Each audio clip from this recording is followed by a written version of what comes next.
Donc on cherche à montrer une des propriétés de la fonction d'utilité indirecte. Et donc pour ce faire, là on reprend la fonction d'utilité indirecte qui provient de la fonction d'utilité de type CES, qui est qu'on avait vu il y a un bout de temps, donc qui est sur la forme suivante.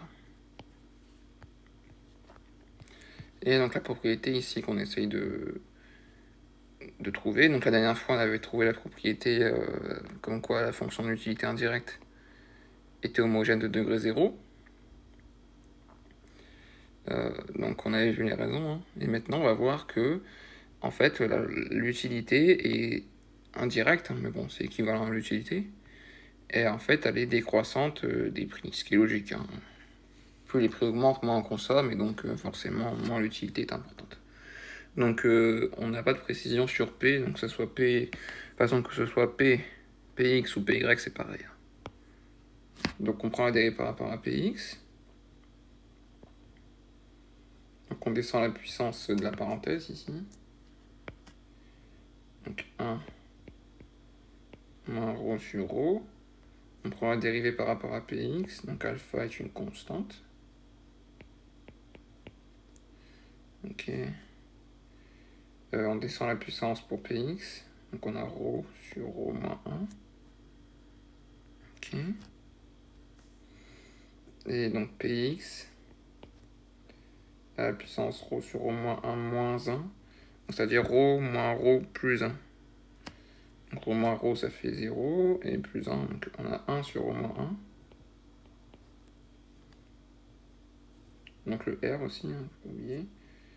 Et fois ceci.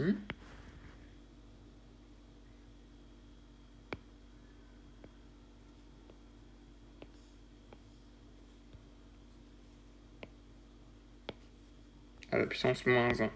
Donc c'est-à-dire moins ρ. Donc on a 1 moins ρ, donc c'est-à-dire 1 moins 2 ρ.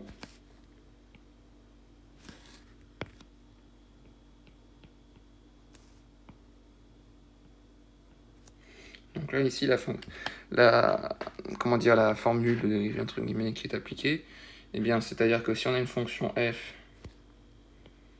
de x, bon là c'est des dérivées partielles mais bon, c'est la même logique qui est composée de u de x à la puissance n, eh bien df dx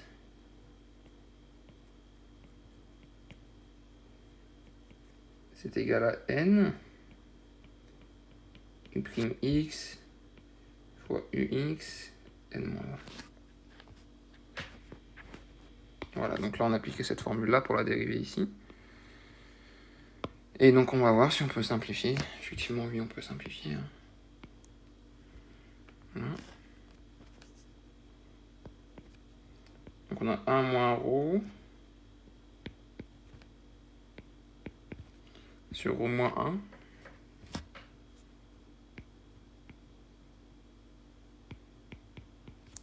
fois le reste.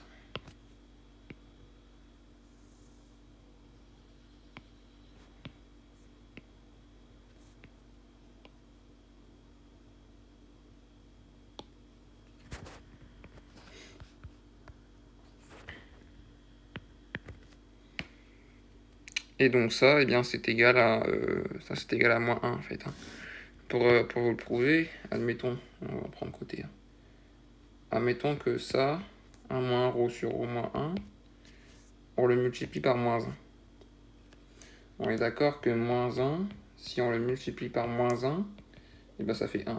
Donc là, en théorie, si ça c'est égal à moins 1, eh bien si on le multiplie par moins 1, ça nous donnera 1. Donc on a juste à voir. Donc pour ce faire, on a un moins ici. C'est-à-dire qu'en fait, soit on va changer le signe en dessous, soit on change le signe au-dessus. Donc on va faire au-dessus. Si on change le signe au-dessus, eh bien le ρ devient positif et le 1 devient négatif. Donc on a ρ 1 sur ρ 1 et ça fait 1. Donc c'est pour bien prouver, pour ceux qui ne l'auraient pas vu, que ça fait bien moins 1. Donc on a ça, moins moins tout ceci. Je sais pas si j'ai tout pris. Ok, super. Or, alpha strictement supérieur à 0, à une puissance est toujours supérieur à 0, Px strictement supérieur à 0, à une puissance tout le temps supérieure à 0, R pareil, ce terme-là c'est que des termes strictement supérieurs à 0, qu'on met à une puissance, donc c'est toujours strictement supérieur à 0.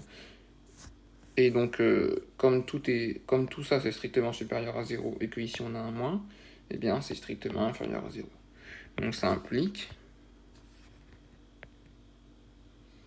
que l'utilité indirecte, et donc l'utilité, a fortiori, elle est bien décroissante des prix. Voilà. Voilà.